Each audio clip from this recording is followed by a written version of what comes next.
Magandang araw muli guys. Magandang araw sa ating mga subscriber. Magandang araw po sa ating tagapanood. Tayo po ngayon guys ay magluluto po ng sinigang in watermelon. So, ang ating meat guys, pinapalambot ko na in advance. Pinakulaan ko na siya. Then, ang ating sangkap, almost ready na yan guys. Pinipira-para ko na, hinihiwa ko na. So ito yung ating watermelon. Since wala tayong available na red na watermelon, so ang ginagamit natin ngayon ay yung yellow. Ito guys, oh.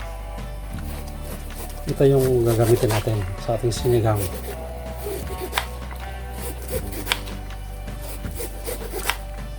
Yan. Parang maiba naman yung sinigang natin guys. Hindi lang tayo puro sa regular na sinigang. Actually guys, parang regular lang to na sinigang din, pero inahaluan lang natin na siya ng watermelon. Okay guys, since tapos na ating paghahanda ng ating mga sangkap, umpisa na natin. Madali lang to guys.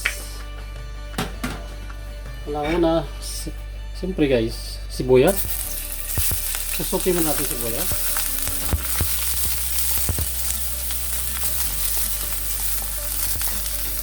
Ating luya.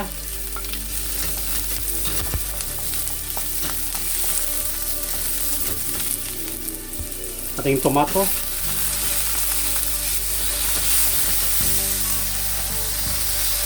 Ang ating lemongrass guys.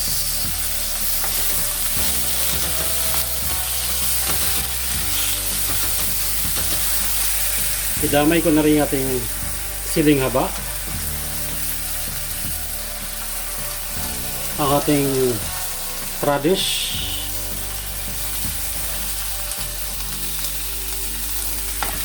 Damay ko na rin guys.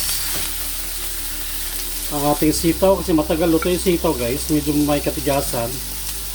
Parang malambot siya ng bagya. Okay.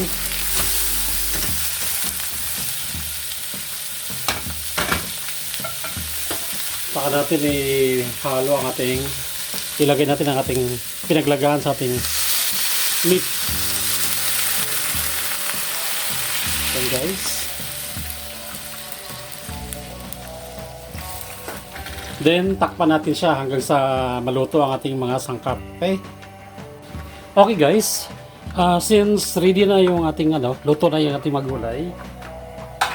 Diba sabi ko sa kanina, malambot ng ating meat at ang meat. So, ilalagay na natin ating meat guys. Walang taba actually guys, walang taba yan. Conscious sa taba guys eh. Okay? Then, i-add na natin ang natitira nating panghalo. Ang ating tamarin or sinigang mix.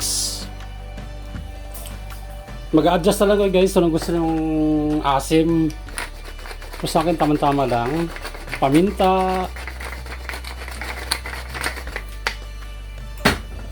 Konting salt lang guys. Konting salt lang.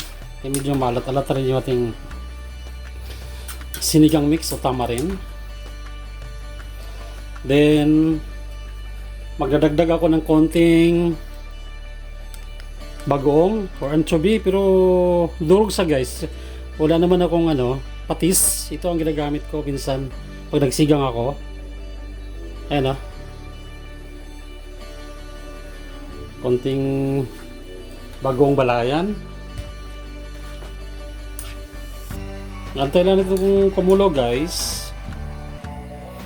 Tsaka natin idadagdag ang ating natitirang gulay at saka yung ating watermelon. Okay? Kumulo na siya guys. Titikman natin kung tamang-tama lang may alat niya. Yung kulang ng konti. Dadagdag tayo ng konti guys. Huwag maalat. Saka i-add natin ang ating yellow na watermelon. Okay? So ang lasa nito guys, medyo manamis-tamis na maasim-asim na naglaban yung alat. alat at saka yung tamis ng ating watermelon. Okay?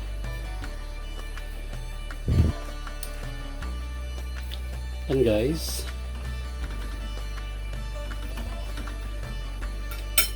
Ang ating panghuli guys ay ating itatabi ko lang yan guys. Yan ang ating mustasa. Okay? Yan lang. Ganito lang guys ang ating sinigang sa watermelon. Yellow watermelon guys. Okay? Thanks for watching guys. Sa hindi pa nakapag-subscribe ng channel namin, baka naman pwede kayo mag-subscribe. O gusto nyo matuto or magkaroon ng idea sa mga ginagawa namin, yung niluluto ko. Huwag kalimutan mag-subscribe guys, like and share. Thanks for watching guys. God bless.